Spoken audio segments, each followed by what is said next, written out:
ഭാഗത്തുള്ള സ്ഥലം അയൽവാസിയായ മാത്യു വീട്ടിലേക്കുള്ള വഴി ആവശ്യത്തിനായി വില കൊടുത്തു വാങ്ങിയിരുന്നു. തന്റെ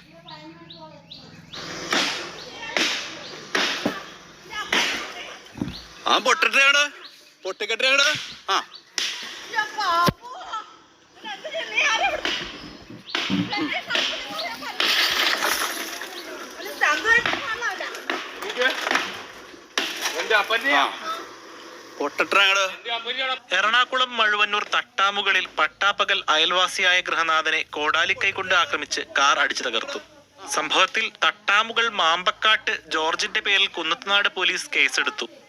ജോർജിന്റെ സ്ഥലത്തിന്റെ കിഴക്ക് ഭാഗത്തുള്ള സ്ഥലം അയൽവാസിയായ മാത്യു വീട്ടിലേക്കുള്ള വഴി ആവശ്യത്തിനായി വില കൊടുത്തു വാങ്ങിയിരുന്നു.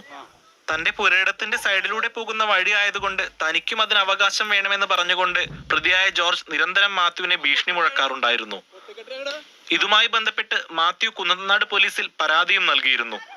ഇതിൽ പ്രകോപിതനായ ജോർജ് വീട്ടിൽ നിന്ന് കാറുമായി വരുന്ന മാത്യുവിനെ തടഞ്ഞു നിർത്തി ആക്രമിക്കുകയായിരുന്നു.